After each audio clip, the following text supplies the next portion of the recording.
मुखौटा इतना बन गया किसानों की, इतना हमदर्दी बन गई, इतना हमदर्दी, बोल रहे मैं किसानों के साथ हूं। आज का बयान देखिए, अरे बोल रहे मेरे किसान दिल में है। अरे भाई बोल रहे हैं कि किसान हमारे पिता समान है। अरे भाई ऐसा कौन बेटा है जिसके बाप को उस भाजपा का विधायक आके कह रहा है कि जूता से मारेंगे? शर्माना चाहिए ऐसा बेटा को जो तुम्हारे बाप को तुम्हारा पार्टी का विधायक आकर जूता मार रहा है और तो चुपचाप देख रहे हो। तुम अगर पिताजी को किसान को सम्मान करते हो, वैसे विधायक वैसे मंत्री को अपने पार्टी से निकाल को फेंक दो जिन्होंने किसानों को खालिस्तानी कहा है, जिन्होंने किसानों को गाली दिया है, जो किसानों का अपमान किया है, वैसे निकाल को फेंक दो। तब तो समझेंगे तुम किसानों का हमदर्दी हो। और किसानों को अगर मोदी जी के दिल में रहते तो किसानों पर अत्याचार नहीं होता। किसान जब दिल्ली आ रहे थे तो उन पे गोलियां चली, उन पे आंसू गैस के गोले चले, उन पे पानियां चली, ठिठुरती ठंड में आंदोलन कर रहे हैं। अरे मोदी जी, किसानों अगर आपके दिल में रहते तो किसानों की मांग पूरी कर दिए रहते। 11वीं दौर की बैठक खत्म हो गई, 12वीं दौर की खत्म हो गई। अगर किसान दिल में रहते तो किसानों की समस्या का हल निकल नहीं जाता। किसानों के दिल में, मोदी जी के दिल में अगर कोई है तो अडानी और अंबानी है, स्मृति ईरानी है, हेमा मालिनी है, कंगना रनावत है।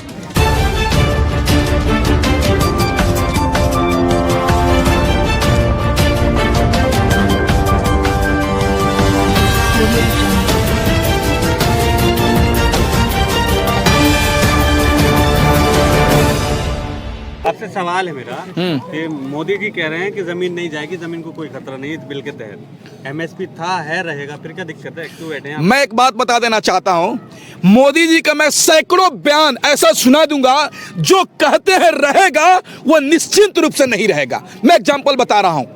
उन्होंने कहा कि रेलवे नहीं बिकेगा, रेलवे बिक गया। युवाओं को हर साल 2 करोड़ रोजगार मिलेगा, नौकरी नहीं मिलेगा। महिलाओं की सुरक्षा की गारंटी देंगे, आज महिलाओं के साथ गारंटी इज्जत का खिलवाड़ किया जा रहा है। आपने हाथरस में देखा, मोदी जी ने कहा किसानों की आय दोगुनी करेंगे, इतनी दोगुनी आय कर दिया, किसान रोड पर आ गया। आप कह रहे थे किसान युवाओं को हर साल 2 करोड़ रोजगार देंगे, 2 करोड़ रोजगार छीन लिए। तो ऐसे सैकड़ों बयान हैं जो मोदी जी जो कहते हैं निश्चित रूप से उसका उल्टा होगा। इसलिए इसके कहने हुआ जो भी राज्यसभा में बोल रहे हैं ये जुमला है। और दूसरी बात, एमएसपी की बात कर रहे हैं कि आदरणीय प्रधानमंत्री मोदी जी कह रहे हैं एमएसपी था, है, रहेगा। मैं एक बात बता देता हूं, एमएसपी में जब सरकार तय करती है कि 1850 रुपए क्विंटल धान खरीदा जाएगा, तो ये कंपनी और व्यापारी कैसे 1200 रुपए कितना खरीद लेते हैं? मैं पूछना चाहता हूं, 1200 रुपए कैसे खरीद लेते हैं? जब धान का रेट 1400 रुपए सरकार तय करती है तो 800 रुपए 600 रुपए कैसे व्यापारी खरीद लेते हैं? मैं पूछना चाहता हूं सरकार से। इसलिए करते हैं कि उनको सरकार से और इस एमएसपी से डर नहीं होता है। तो किसान चाह रहा है कि एमएसपी पर एक कानून बने, कानून ऐसा बने कि सरकार जो मिनिमम सपोर्टिंग प्राइस एमएसपी जो तय करेगी उससे नीचे जो व्यापारी जो कंपनी खरीदेगा वह जेल जाएगा। किसान एकता जिंदाबाद, किसान एकता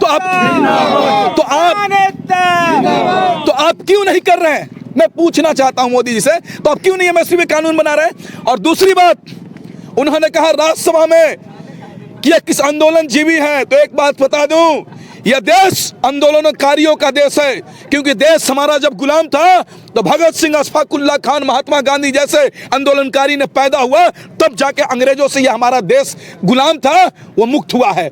इसलिए यह देश आंदोलनकारियों का है। और मोदी जी आप तो प्रचार मंत्री हैं, हमारे देश में 2 प्रधानमंत्री बनाने की जरूरत है। एक प्रधानमंत्री अपने पार्टी का प्रचार करेगा, एक प्रधानमंत्री देश का विकास करेगा। अब बताइए ना, इससे पहले बिहार में जब चुनाव हुआ तो बिहार में आदरणीय प्रधानमंत्री चले गए, वहां प्रचार में व्यस्त हो गए, देश के विकास नहीं किया।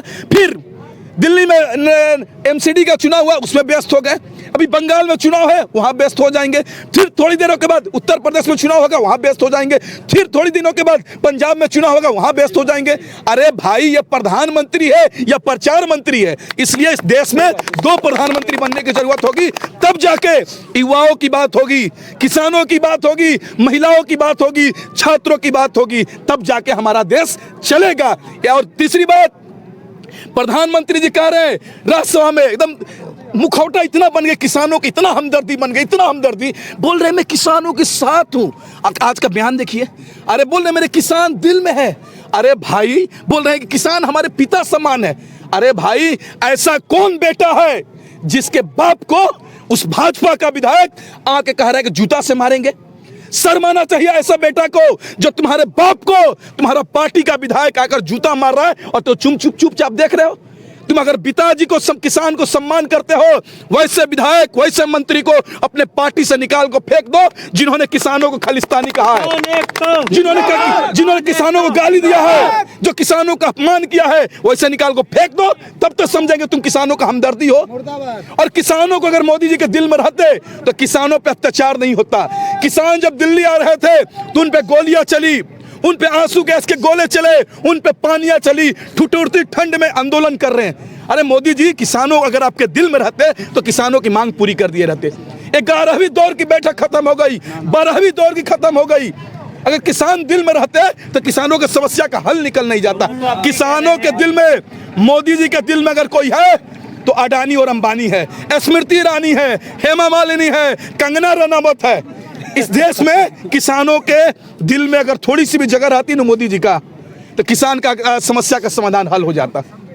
मोदी जी तो बोल रहे हैं, एक फोन कॉल तो और है वो आपसे, और कह रहे हैं कि उन्होंने अपने बयान में ये भी कहा है कि मेरे दरवाजे अभी भी खुले हैं, एक आ सकते हैं। पत्रकार महोदय चले जाओ, नहीं, लग रही है पत्रकार महोदय काम कीजिए, मोदी जी का मोबाइल नंबर बताइए, हम लगाते हैं। मेरे पास नहीं बताइए ना, आप बोल रहे हैं कि एक कॉल की दूरी है। उन्होंने कहा अरे ठीक है, तो मैं आप ही से पूछ रहा हूँ, आप ही के साथ चैनल के माध्यम से आप नंबर दीजिए, हम लगा रहे हैं।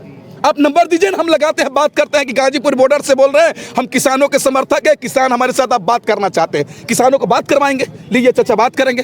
अरे भाई, नंबर नहीं देते हैं बल्कि बॉर्डर को सील कर देते हैं, कील तंत्र लगाते हैं, कील बिछाते हैं रोडों पर और किसानों पे मार रहे हैं और कह रहे हैं 1 कॉल का दूरी है। अरे भाई मोदी जी, कितना जुमला फेंकेंगे आप, कितना फेंकेंगे? अगर आप 1 कॉल की दूरी है तो आप भी गाजीपुर आ जाइए, किसानों से बात कर लीजिए। अरे बंगाल चले जाते हैं, बिहार चले जाते हैं, दूसरे अदर राष्ट्र का अमेरिका चले जाते हैं, और आप 10 किलोमीटर दूरी गाजीपुर नहीं आ सकते? ये कहीं ना कहीं मोदी जी किसानों को गुमराह करना चाह रहे हैं। जैसे 2014 में 19 में देश को गुमराह किए, उसी तरीके किसानों को गुमराह करना चाहते हैं। लेकिन देश की जनता, एक डॉक्टर अंबेडकर साहब ने कहा था एक बात कि जब संविधान बन जाने के बाद प्रसन्न थे, बहुत खुश थे, तो एक आदमी ने पूछा, अंबेडकर साहब इतना खुश क्यों है?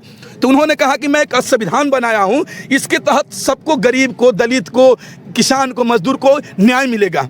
तो उन्होंने कहा कि मैं न्यायपालिका को खरीद लूंगा, मैं कानून को खरीद लूंगा, इस कानून को। तो उन्होंने कहा, सोच कर बोला कि तुम तो खरीद लोगे पैसे के बल पर, चांदी के बल पे, अपनी पावर के बल पे, लेकिन जब ये देश की जनता जागरूक हो जाएगी तो सबसे बड़ा भिखारी तुम होगा। उसी तरीके से देश की जनता, किसान, मजदूर, छात्र, किसान जागरूक हो चुका है और देश का सबसे बड़ा भिखारी है तो नरेंद्र मोदी है, नरेंद्र मोदी है, क्योंकि देश को बेचना चाहता है। मोदी जी ने कहा है कि संशोधन तो हो सकता है लेकिन कानून वापस नहीं होगा। एक बात बताइए, मैं पूछना चाहता हूं, अब संशोधन कहे, एक चीज और छोड़ दी है, स्टे। अब बताइए ना, अगर ये जहर के गिलास है, मैं अभी पीता हूं, या 1.5 साल के बाद पिएंगे, मृत्यु होगी कि नहीं होगी? नहीं, लेकिन ये प्रधानमंत्री ने कहा है कि ये दवा है जो कड़वी दवा है। हाँ। किसानों को समझ में नहीं आ रहा है, खाने के वक्त कड़वी तो लग सकती है, बाद में सेहत अच्छी होगी। बहुत अच्छी बात कहा ना आपने। जब CA NRC आया था तो मोदी जी कह रहे थे और भाजपा के कुछ चमचे कह रहे थे कि देश के अल्पसंख्यक को समझ में नहीं आ रहा है। जब नेटबंदी हुआ तो कह रहे थे देश के व्यापारियों को समझ में नहीं आ रहा है, देश के आम नागरिक को समझ में नहीं आ रहा है। जब GST लगा तो बोल रहे थे देश के व्यापारियों को समझ में नहीं आया, और जब देश के युवा रोजगार मांग रहा था, कह रहे थे देश के युवाओं को समझ में नहीं आ रहा है। अब कृषि कानून आया है तो बोल रहे हैं देश के किसानों को समझ में नहीं आ रहा है। अरे भाजपाइयों, मोदी जी, आप किस ग्रह के आदमी हैं कि आप कानून लाएंगे और आप भी समझेंगे? अरे भाई, हमको ऐसा कानून नहीं चाहिए जो तुम हमको ठोपना चाहते हो। आप बताइए ना, आप हमको 500 रुपए देंगे, नोट 500 का नोट, तो आप हमको हम क्या बोलेंगे आपको? Thank you sir, thank you, शुक्रिया, बहुत बहुत, 500 रुपये दिए, हमारा बहुत काम आएगा। लेकिन मोदी जी कृषि कानून किसानों को दे रहे हैं, किसान बोला नहीं चाहिए भाई, हमको नहीं चाहिए। ऐसा आप बोल दीजिए, मैंने दिया नहीं आपको 500 का नोट, कभी बाद में ये हो जाए कि 500 का नोट दे के बुलवा रहे हैं। एक मैं बात बता देता हूँ, एक बात, 500 की बात की ना आपने, पहले तुमने टॉयलेट बंद किया, इंटरनेट बंद किया, बिजली बंद किया, लेकिन आंदोलन क्यों जुड़ा हुआ है? ये नोट की ताकत नहीं, ये बिजली की ताकत नहीं, टॉयलेट की ताकत नहीं, बल्कि ये किसानों के साथ दिल का कनेक्शन जुड़ा हुआ है। लेकिन भाजपा दिल का कनेक्शन तुम तोड़ नहीं सकते हो। बिजली का तार तोड़ सकते हो, इंटरनेट बंद कर सकते हो, लेकिन दिल का कनेक्शन तोड़ नहीं सकते। सरकार तो इसको दिल का कनेक्शन नहीं मान रही है, ये बॉर्डर पार का कनेक्शन मान रही है इस पूरे आंदोलन को। क्या बॉर्डर पार? बोल रही कि यहाँ के लोग नहीं, ये बाहर के लोग इसको चला रहे हैं। हाँ, बहुत सुंदर बात बोले। काम कीजिए गृह मंत्री जी, आप क्या कर रहे हैं? मेरा नाम शौकत अली, मेरे को गिरफ्तार कर लीजिए। बंगाल चुनाव में भी नहीं, इनको गिरफ्तार कर लीजिए। मैं आतंकवादी हूँ, खालिस्तानी हूँ, पाकिस्तानी हूँ, तो गिरफ्तार क्यों नहीं कर रहे? आप जेल में क्यों नहीं डाल रहे? आपकी जेलें कम पड़ जाएंगी, लेकिन हमारे जेल भरो आंदोलनकारियों का संख्या कम नहीं पड़ेगा। तुम्हारी गोलियां कम पड़ जाएंगी, लेकिन हमारे सीने कम नहीं पड़ेंगे। तुम्हारे तलवारें कम पड़ जाएंगी, लेकिन हमारे गर्दन कम नहीं पड़ेंगे। इस कृषि आंदोलन के खिलाफ हमारा आंदोलन तब तक जारी रहेगा जब तक ये कृषि कानून रद्द नहीं हो जाता है, एमएसपी पे कानून नहीं बन जाता है। एक और बात कह देता हूँ,